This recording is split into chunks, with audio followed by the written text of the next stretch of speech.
Wow, 2020, the year of the mask. This has been a quite interesting year.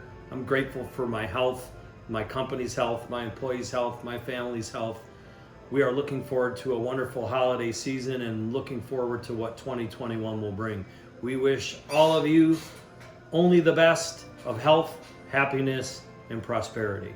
Have a great New Year and a happy holiday. All right, so hello everybody, it's holidays, and this is our annual potluck that we do for the office. So I'm gonna make one of my favorites, which is potato latkes. This particular recipe comes from Temple Brotherhood, and I take the recipe that was with 100 pounds of potatoes. They break it down into 25-pound potatoes, and then that's just too many for us, so we're gonna do it in a 5-pound increment. So we start by cutting onion.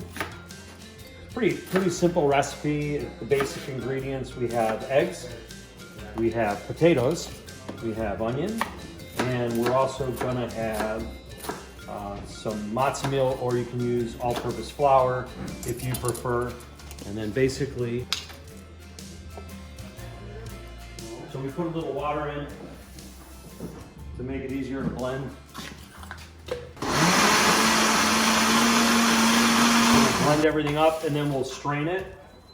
Love the smell of onions. So a good thought would be is one of the advantages or disadvantages of cooking latkes is there a lot of oil, so your house will smell. But if you get an outdoor kitchen from Great Lakes Landscape Design, you could actually do it outside and kind of reduce the odor. Excuse me, I'm gonna clean as I go. Now we're gonna wash the potatoes. Now we leave the skin on.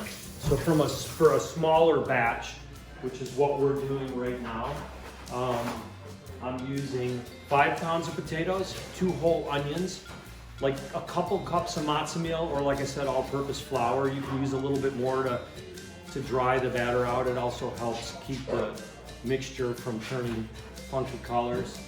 The 2 onions and 6 eggs. So again, we're gonna blend these, but I'm just gonna pre-cut them to make it easier. Well, handy little foodies, we're gonna cheat and we're gonna blend the eggs rather than doing it by hand.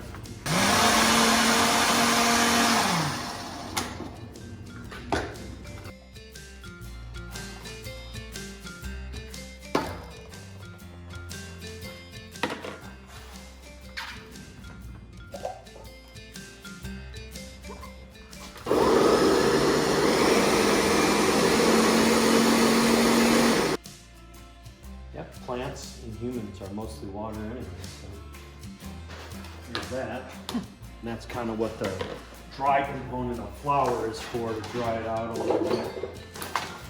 So now I'm just stirring all the ingredients together, cleaning as I go.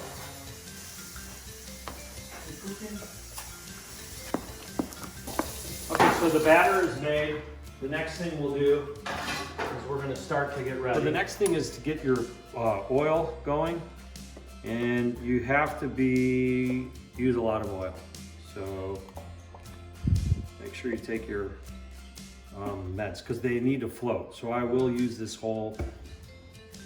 pretty much use the whole bottle. So once we get it in, we heat it up, then we'll start setting them in. Everything's better with salt. Might as well be. You see how it's starting to bubble and boil? Mm-hmm. That's really, it's gonna get it. You'll know you have enough oil is as they start to heat up, you can kind of move them. You can see how they float in that oil. So I like to wait till we start to see some browned edges. So we're not quite ready to flip yet. But you can see the consistency and the color where that hasn't been cooked yet. The outers are starting to get cooked. They move around. That's how you know you got enough oil.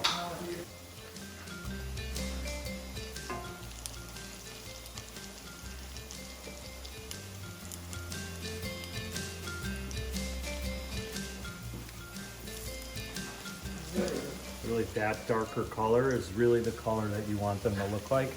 So we may have to flip these one last time. That oil's up to temp now. So we take them out, Let them drain a little. Start to separate them. And then the other thing I forgot to talk about is what you're supposed to do when you cook them. You're supposed to test them. So usually we pretend that we broke one. And we set it on a plate. And that, in this case, we did have a fail. So we put them in there. Typically we'll use them in the oven, cover them, put them in the oven at 150 degrees. And then as you get ready, again, remember, you want them floating in oil, and you want to constantly keep that oil hot because that's when they cook the best and the fastest. So you can hear that. That's what we're hoping for. Squeeze one more in the pan.